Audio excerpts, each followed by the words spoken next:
Ladies and gentlemen, it gives me great pleasure to welcome now our next session, the next 40 minutes or so. We're going to be talking about energy, efficiency, and the future of AI. So this event is being live streamed by CNBC International.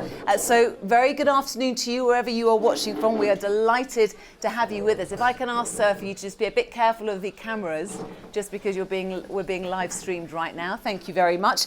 In a short while, we are going to have a panel of experts come and join us on the stage talking about energy and AI. But first, I'm delighted to introduce you to someone who sits pretty much at the intersection of AI, energy systems and infrastructure. His name is Pankaj Sharma. He is the EVP Secure Power and Services for Schneider Electric. A round of applause, please, for Pankaj. Come on up. Thank you. Come and take a seat. How are you doing, sir? Very good. How are you? I know, we are interrupting the US president, but Well, there you go. I know.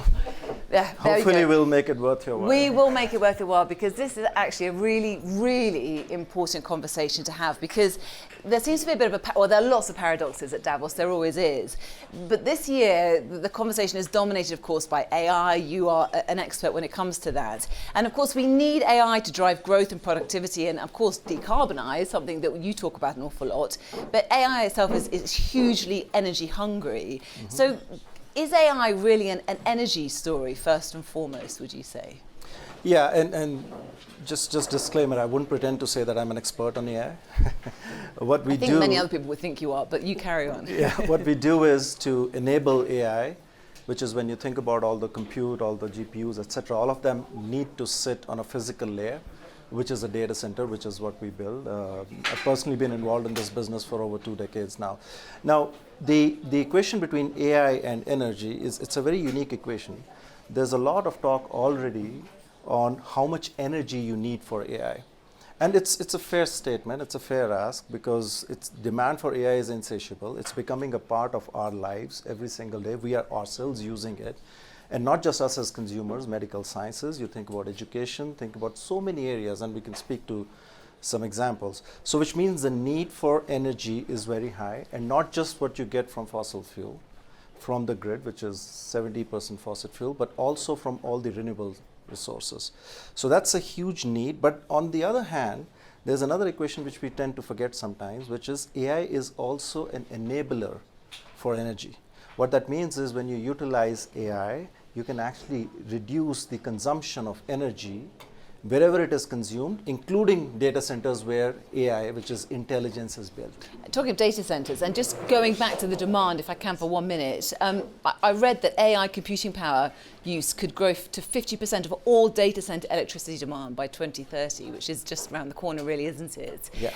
You say that people are aware of energy demands, and you're right to say that, but are they aware enough? I mean, you are having many conversations here in Davos. How far up the agenda is it of the CEO and the CFO to know about what's going to come down the line in terms of energy use and demand? You know, the understanding and appreciation of the subject is becoming very high. And literally in the last 1 year, I was here last year, and the conversation around energy as it is linked to AI was not a lot. This time is definitely top of mind, because I think every company which is trying to apply AI, and when they're paying for the application of AI, they realize how much energy it is actually consuming. So it is definitely top of mind, is what I see in this event. Okay, and just going back to what you were saying before, you talk of this circle, don't you? How AI can be the solution as well as the problem, almost like a virtuous circle. And energy intelligence. Describe what you mean by that. Yeah, you think about AI, and what is AI doing? AI is creating something what we call human intelligence, right? So humans are intelligent, it's helping us become more intelligent. When you think about energy, it's about all the consumption of energy. Yes, you create more and more grids and more and more renewable resources, etc. But how you run that energy comes with the intelligence of energy. And that's what we call energy intelligence. Very simplistically, when you think about how energy is consumed, and all the data points in the consumption and across industries, not just data centers. If you look at that as a pattern and apply AI on top of it, make that entire data AI native, you're able to get insights which tells you how to run those energy sources in a much more efficient manner. So that is energy intelligence, which is absolutely critical for this circular equation. And this is your bread and butter, isn't it, Schneider Electric? This is kind of what you do, and you've got the products as well, of course, to deliver this. I know your customer base is data centres, which is kind of your area, but also buildings. We all have buildings, we all live in them and work in them, don't we? Infrastructure and industry. So give me an example, or give our audience here a real life example of how it's working or how you see it working in the future. On the AI advantage and utilization of how you can reduce the consumption of energy, I mean, I can give you examples in the building space. Yep. There is, when you think of a large building, it's a lot of air conditioning, HVACs, which run in the building. We have one example of a building where we were able to, just by using AI algorithms, reduce the energy which was consumed by those HVAC systems and running the entire building by almost 20%. So that's just one example. There are other examples where customers of ours in medical sciences, in cancer research, have been able to reduce the overall consumption of energy just by applying AI to the models which they are utilizing, right? Like that, there are so many other examples I can speak to. Another one I'll take is when you think about all this physical infrastructure, the data centers we are creating, you need a lot of service engineers to go maintain these data centers. Now, when you apply AI, you can simplify the process in the life of a service engineer who has to go and meet this demand of every 3 months and going and meeting these customers and so on. You can simplify that also. You can actually use the data just in the energy data lake, and you can use that data and apply AI on top of that and get insights which tells you the predictability of what could potentially be the life cycle of a certain product in the physical infrastructure, or also predictability in when it could fail. So you're simplifying a lot of things by applying AI, and there are so many examples. So great examples, and they're real life examples. They're happening, aren't they? People are seeing, or companies are seeing, kind of revenue being returned. But you've also been pretty candid that many companies aren't seeing the benefit of AI yet, and that's not just you. We hear that a lot, don't we, in the world of business? Why is that, and what are the breaks, do you think, in terms of that's maybe going to be a hurdle to kind of where you think this could go? Yeah, even if you go back in time, whenever there's a new innovation or a large shift, or let's say the industrial revolution and what we're talking about now, which is called the AI evolution, we're at a very early stage. 10 years from now, hopefully, when we look back, when all the math would have been run, this would be a great equation to look at. Today, we are at probably year one. I mean, I don't want to say a year, but like really early days. So today, there is this whole pressure on the need of energy to enable AI. There are examples which companies like ourselves are giving that AI can actually help to reduce the energy need.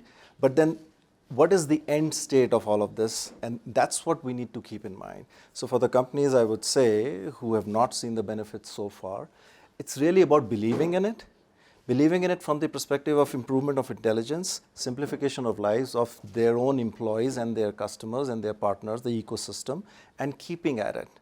And once you keep at it, you'll start to see the results. And I'm very sure in a few years, everybody will be seeing those results. Because they haven't got long, have they? Because the energy demand is happening now, and it's going to be happening the next 3 or 4 years, isn't it? Exactly, or even more. Yeah.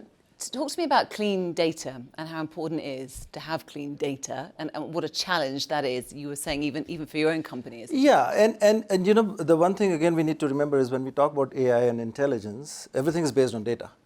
But if the data lake, or data lake is just a term, if the data source which we have is not clean in a company, in a country, or in a large environment, in an industry, etc., then you cannot apply AI to it, because AI can only be applied to what it can learn from clean data. So clean data is absolutely critical. This is a challenge a lot of companies face. I mean, we are ourselves working very hard. Within Schneider Electric, there's a whole effort around how we're going to clean the entire data. But the benefits of that are really multiples and paramount. What also is paramount is security, and I know that's high up on the demands of your customers, particularly when you talk about linking everything together within buildings and throughout industry. Yeah. What is your answer to that? Oh no, that's a fair ask. I mean, when we have applied some of these models with our customers, our number one point which we always get pushback on is security, cyber security, and more often than not, the data is applied in a very anonymous manner. So that we don't share the names of our customers and so on. Clean data actually also helps with cybersecurity. There's a hidden benefit of cleaning the data, because now that you clean it, you put it in the right formats and the right places which are secure. The problem is if the data is not clean, it's lying in places which you don't even have any control of. Okay, and cost? Because we're told that we need to innovate, that companies need to innovate, but it's expensive, right? What do you hear from that on that front when you talk to your customers? Yeah, I mean, see, it's the benefit. If you only look at the cost of acquiring an AI native type of a skill or a format, obviously it seems expensive, but what is the benefit? So I'll give you an example. If a customer of ours, and many of us, has a huge physical infrastructure, data centers and buildings and so on, and today, if they have people in services coming and maintaining those infrastructures, and tomorrow by applying AI, they don't have to have those people come in, but on top of that, they also have predictability. So there is an investment, but there's a return on that. So it's always the equation which is important, is what we suggest to our customers, and we look at for our own company too. I'm sure, and that I'm sure comes up in the conversations you have. So in closing, within those conversations, and for our audience here and the ones who are watching online, what are your thoughts for the year ahead and your message when it comes to AI and intelligent energy going ahead? Yeah, so linking it back to AI and energy, and I want to keep it simple here. So yes, a lot of energy needed for AI, but AI can help simplify the consumption of energy. So that's the first thing. Intelligence is key, energy intelligence, and that's what we talk about at Schneider Electric. I mean, our main goal is energy technology, energy intelligence. Once you have intelligent energy, clean data, you can apply AI native on top of that and make the consumption of energy even more efficient, reduction. Well said, Pankaj Sharma. Thank you very much. A round of applause, please, for Pankaj. Thank you. Our panel is coming up in just a few minutes' time. Bit of wider context. We have a video for you to watch now. Take a look at this. Artificial intelligence is transforming every industry. From healthcare to finance, manufacturing to transportation. But this digital revolution is not without a cost. As AI scales across industries and around the world, our appetite for energy is exploding. Data centers alone are projected to double their electricity consumption by 2026. Placing mounting pressure on already strained global energy systems. The question isn't just how we power AI, it's whether our infrastructure can keep pace. Can the energy supply required meet the demand? You can run into so many different snags when you're trying to build projects of this complexity. You can run into local political issues, labor problems, equipment delays, the supply chains are incredibly complex, even the financing itself. Public and private organizations must now balance competing priorities, accelerating innovation while managing sustainability and efficiency goals. Some are turning to breakthrough solutions, more efficient chips, optimized algorithms, and more renewable-powered infrastructure. Meta is making nuclear deals to help power its data centers and its AI ambitions. Our agreements with Vistra, TerraPower, and Oklo, and the one we signed with Constellation Energy last year, are going to create thousands of skilled jobs, add new energy to the grid, extend the life of 3 existing nuclear plants, and accelerate new reactor technologies. But is incremental efficiency enough? Do we need to fundamentally rethink how we power the next wave of digital transformation? With AI workloads potentially consuming up to 4% of global electricity by 2030, the stakes are high. In this session, we explore how business leaders are balancing AI's rising power demands with the growing opportunity provided by the AI boom. How will we do it? Welcome to CNBC's IoT Powering the Digital Economy debate, as we focus on energy, efficiency, and the future of AI. Hello everyone, my name is Carolyn Ross. Great to see all of you here. Let's continue that discussion with my esteemed panelists. I've got with me Nigel Vass, the CEO of Publicis Sapient. Please make your way onto the stage. Christina Kosmowski, the CEO of LogicMonitor, and Magali Anderson, board member at Anglo. Unfortunately, we lost one panelist along the way. He couldn't make his way here because of everything that's going on. He will be excused, but I think we'll have a fascinating panel discussion nonetheless. Before we kick things off and talk about how to use energy more efficiently when it comes to the usage of AI, how about each and every one of you explain what you do, who you are, and where you add value when it comes to this new technology? Sure. Hi, I'm Nigel Vaz. I'm CEO of Publicis Sapient. Publicis Sapient is an enterprise AI technology company where people and product company we deploy AI platforms across software development, agentic orchestration, and managing IT across some of the largest organizations in the world, from financial services, retail, energy, and healthcare. All right, Christina? Hi, Christina Kosmowski. I'm the CEO of LogicMonitor. We are an observability platform, so we monitor the infrastructure that fuels AI. So everything from the network through the data center, whether it's on-premise, in the cloud, the new GPU data centers, all the way through to the public internet as well. And so we ensure that those systems stay up and running so that our customers can do what they do best. We service from the financial services industry to the healthcare to retail to anyone across any industry and sector. Magali? Hi, I'm Magali Anderson. So I used to be the Chief Sustainability and Innovation Officer at Holcim. I have now moved to the non-executive side of life. I am at the board of Anglo American, but I'm also financing or taking equities into some startups and mentoring and guiding startups in developing in this world. Nigel, I know you work with certain suppliers of energy. Before we get to the demand side of it, what are you finding here? How can AI make things better? How do we solve this solution? I think we have to be very clear, right? AI is going to drive a dramatic increase in power. And I think the energy companies, and there's a lot of research happening from SMR, small reactors that are safe, to molten salt reactors. There's a ton of ways we can produce energy, which is effectively, a lot of the work. But then when you look at the actual energy sector in itself, across upstream and downstream, across assets, contracts, there's a lot of energy leakage, which doesn't actually get delivered to the point of use which we as consumers or businesses consume. So there's a lot of work that AI can do to kind of really connect the energy ecosystem across those enterprises, across assets and contracts, and across the life cycle of producing and delivering energy.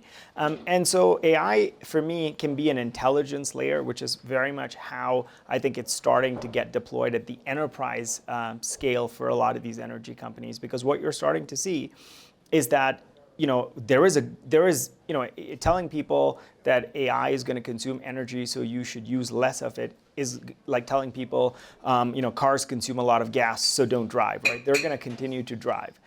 So what we've got to do on the supply side and on the technology side is help them make easier choices. And just like we saw EVs as a technology, for driving as an alternative, I think from the energy perspective, there's both new sources of energy. So how do you create new sources of energy at the enterprise level now? You could start to see individual factories being powered by small reactors that power a single factory that are safe, where things that are possible with them in the context of safety weren't possible with large reactors. And then I think the entire energy system can be made more efficient. So a lot of the work we're doing in a lot of these companies is looking at all of the different data sets, connecting across them to ensure that energy gets delivered in the most optimal way to the point of consumption.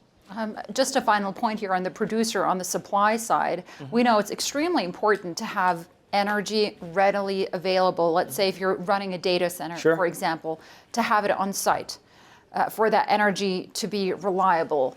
When you talk to your clients, the companies you work with in the energy space, what is the most viable source of energy here?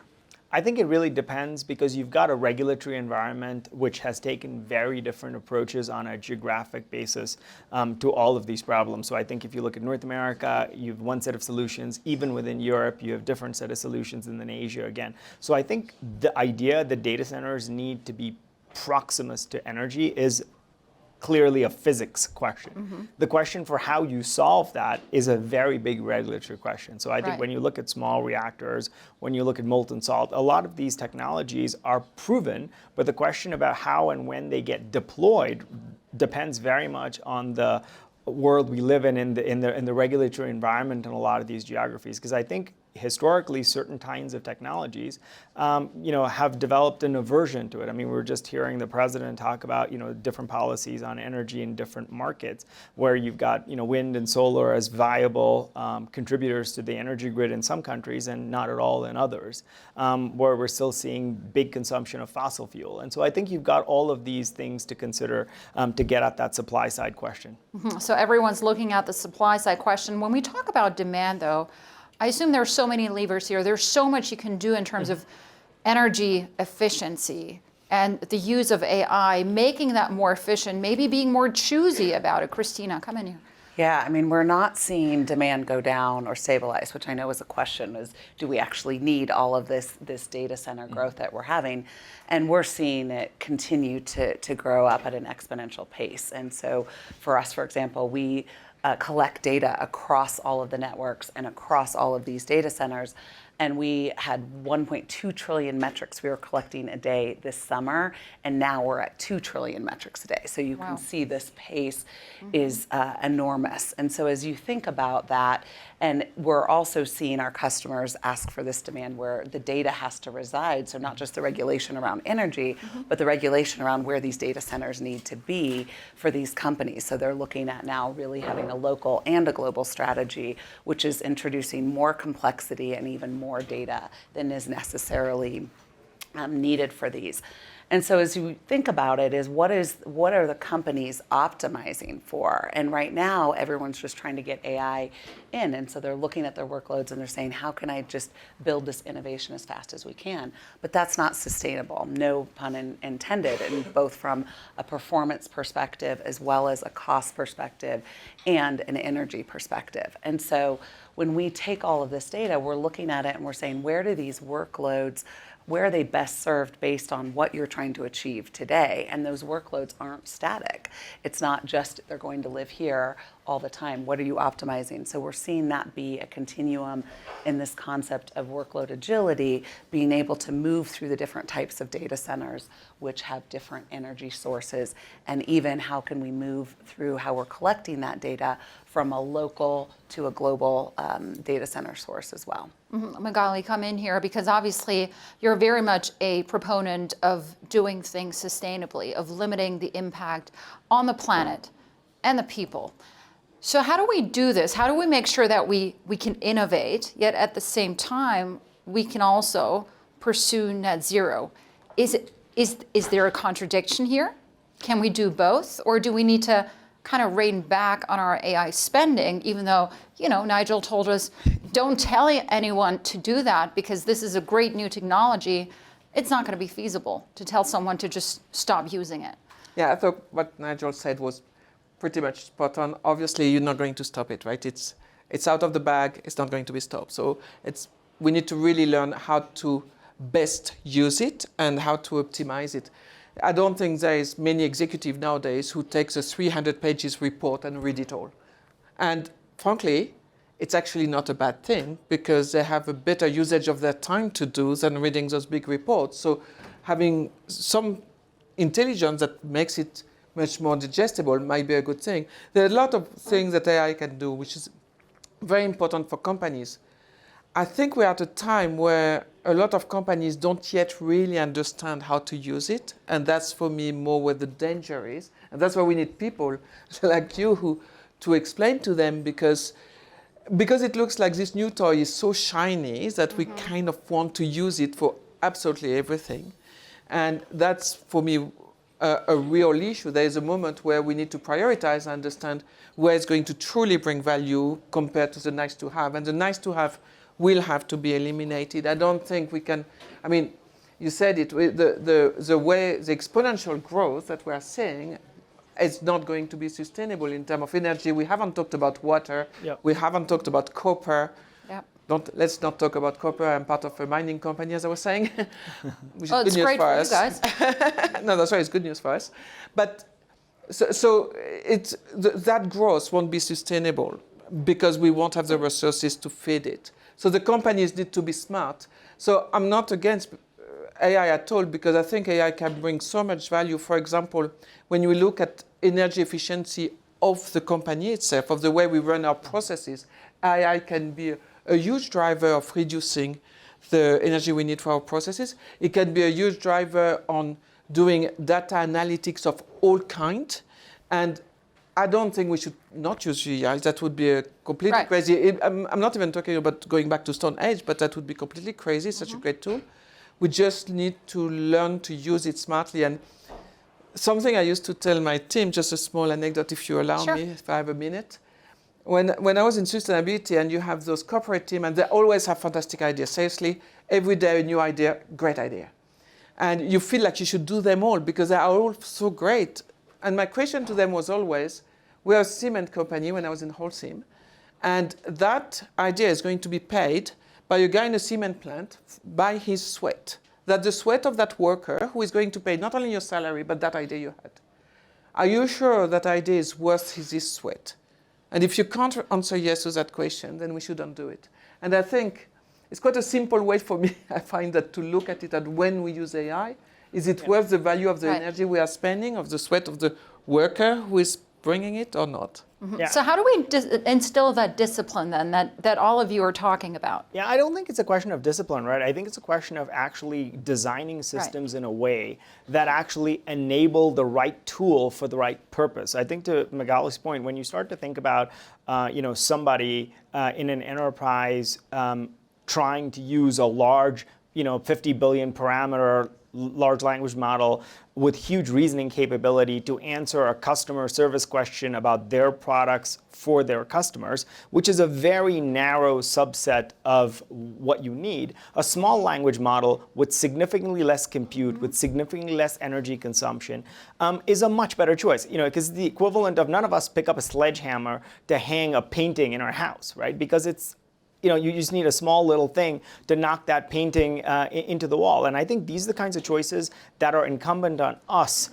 One of the things that we see as Sapient is when we're working with a lot of clients, what we're seeing is one of the reasons AI is stuck in pilot stage often on a fragmented basis is that you have a lot of folks looking at consumer technology, which was built for us as individuals, and trying to deploy them at scale in the enterprise. And what you often see is the fragmentation and the inability of those technologies to behave as an enterprise-grade technology would, where it's bringing the enterprise context. A lot of the platforms we built, like to use an example, we have a platform called Bodhi, which is an agentic orchestration platform. It's got all of our industry expertise built into each of these agents. Now, if your data isn't connected, or if you're not making the right model choices, like I was saying, you're going to consume significantly more power, more compute. You're going to build up more costs with the model companies. So I think when you think about AI, you've got to think about all of the levels, right? You start right at the bottom with energy, then you go to the data centers,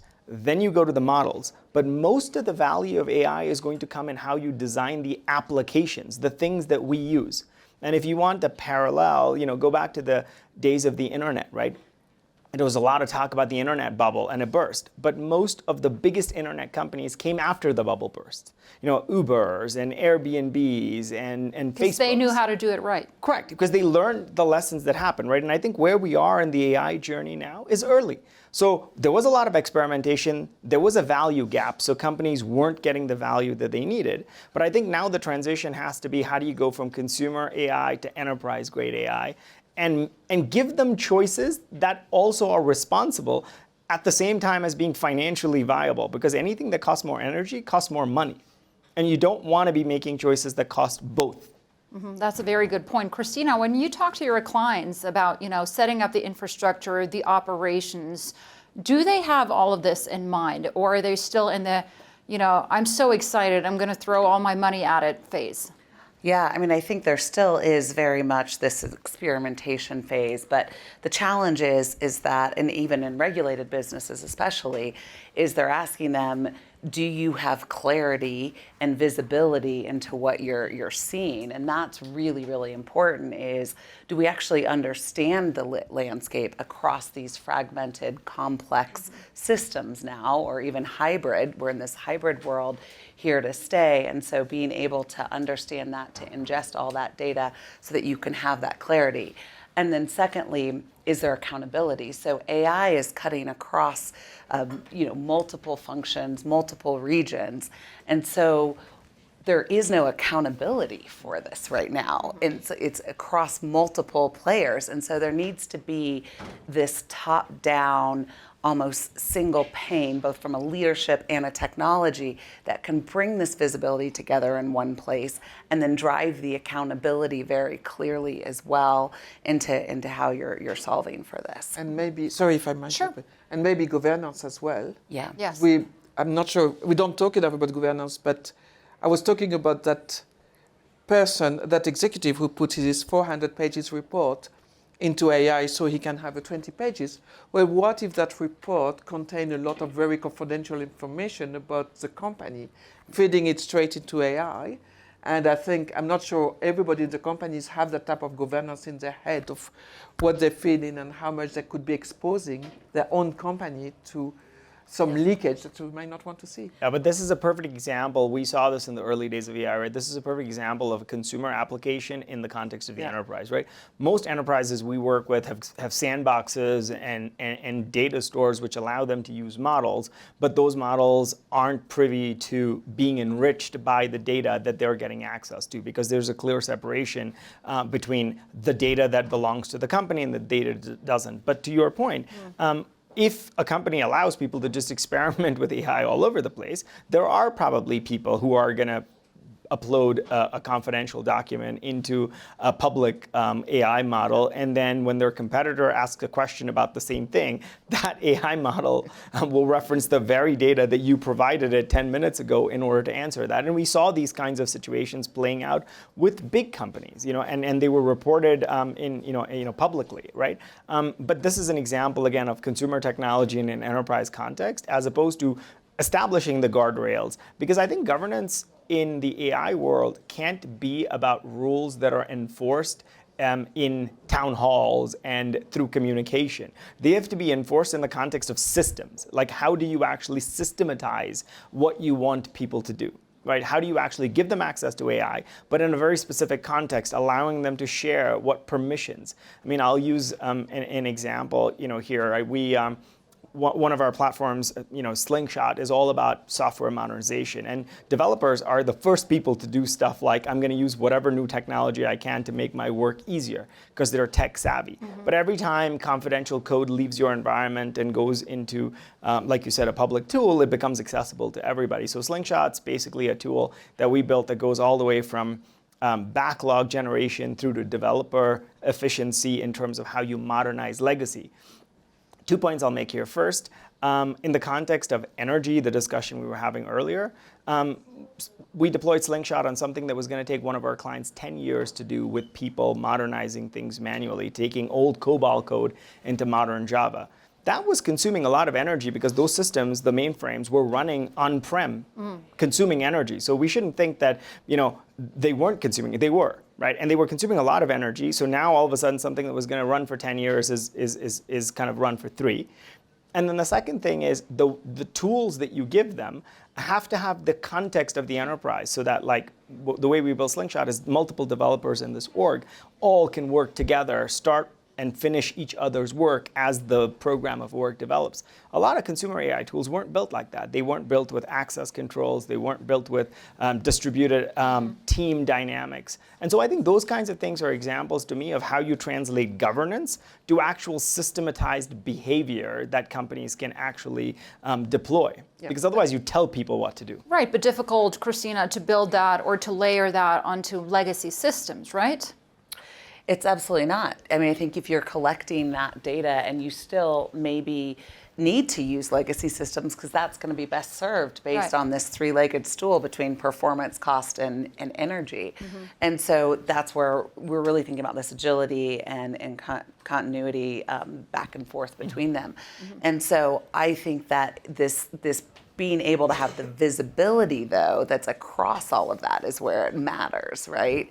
And that's where you can get that clarity and have that visibility, and then you can drive the context around that, whether the context from your on-premise or in the cloud, you've got to understand that, and then you can drive the accountability to solve these issues as they come up. And it really ties into resilience, which is what we've been talking about here all week, right? Absolutely. And thinking through that. I'm mindful of time here, so I want to throw out another buzzword, or it may not even be a buzzword, but you see it all over, Agentic AI. How is that, so where would you position that in terms of the energy usage, but also the return and the productivity increases that you're getting from that? Yeah, I mean, I think absolutely, like we've got to use agentic because the systems, the people are not built for the speed, the machine speed that's coming out here. So it's got to get matched by the machine speed. I was just saying we went from 1 trillion metrics to 2 trillion that we're ingesting every single day. So that can't happen from a person anymore. And the stakes, when an issue happens, it used to be you had, 4 or 5 days. Now you have seconds to find it. If we think about, the resiliency of things we've seen just even in the last few months where systems are going down and how quickly they need to be resolved because they're costing billions and billions of dollars and reputational risk. So, Nigel, how do you think about the energy usage here? Yeah, I think you've got to start to think about agentic very specifically in the context of something that is truly acting autonomously in the context of decisioning, right? Because I think often the reason it's a buzzword is because it's new enough that I think it gets used in many different contexts. So oftentimes automation and autonomy are confused, right? Because those, automating a task is very different from an agent that is actually decisioning something. So if I was to, kind of give you an example, right? We have, for example, in the case of a large insurance company, agents that are monitoring air quality so that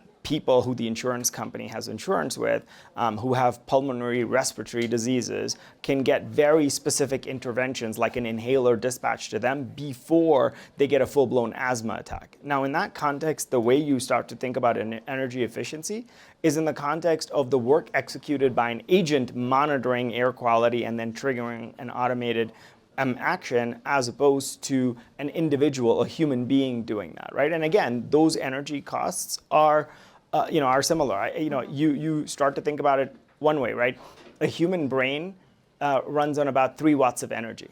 But the rest of the person, there's a lot of energy we consume as the human. So you then start to say, if this thing can be done by a machine better, why not scale up the amount of energy efficiency you get through doing it with that, understanding full well that also comes with costs. But I think you can't compare the actual energy consumption of that particular agent with an alternative technology. You have to also compare it to the other alternative, which is a human being actually having to do that work, right? And so many jobs are not suited for, you think about manufacturing, right? When you are manufacturing automotives, 6, 7, 8 people lifting a car. The cost to support all of the infrastructure around those people consumes a lot of energy. Right. And I think But it's worth it. That's your point. It's totally worth it because the productivity is so much higher. Correct. And the choices aren't being made as a fair comparison because often you're comparing the energy in the context of an agentic consumption against another piece of technology, as opposed to a lot of the things that agents are going to be replacing in many cases is work that people don't want to do and shouldn't be doing. As long maybe as a little caveat that those decision-making take into consideration the human factor, which could be, I can see as a company of risk, when you have employees, etc., in terms of where the human factor is left at the middle of all this decision-making. So I would put a little caveat there maybe. Maybe just a final point. We've talked a lot about energy and we've talked a lot about the potential of AI. You're all business leaders. How do you think about the impact on your leadership and the people that you work with, whether it's a startup, whether it's a huge conglomerate?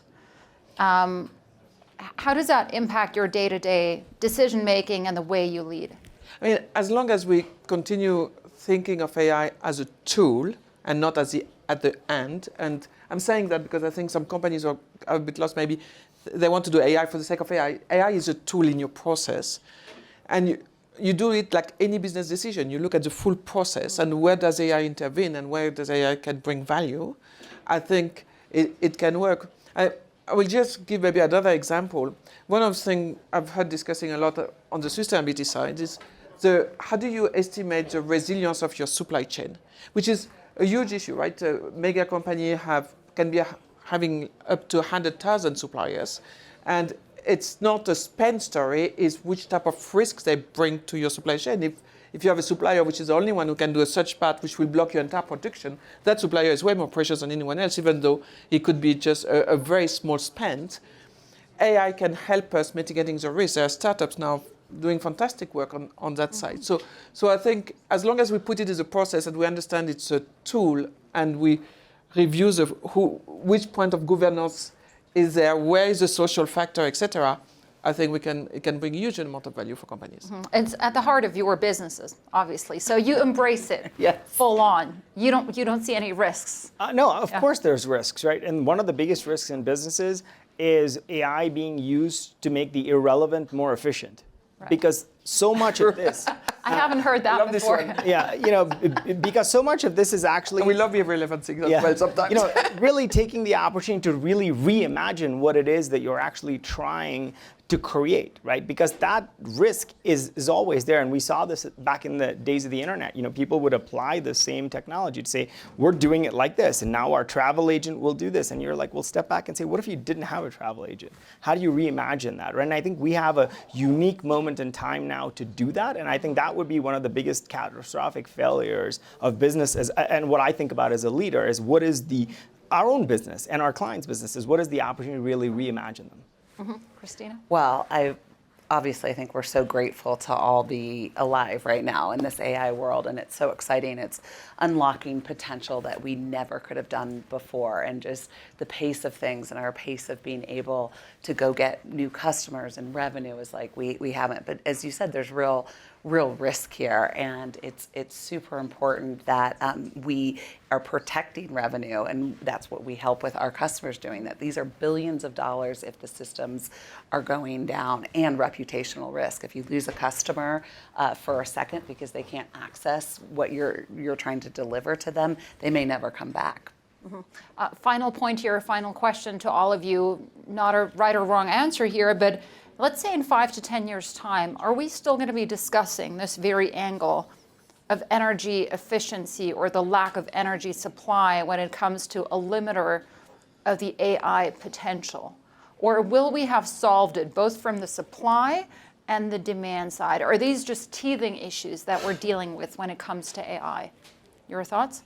I would say no, it's not teething issues. I think this is a long-term trend, not just because of AI, but after AI, quantum, and as you start to think about these technologies, they all will consume energy, some less than others, but I think the general trend is going to have to be a real focus on discipline for how you design systems to be energy efficient in their conception as opposed to after the fact.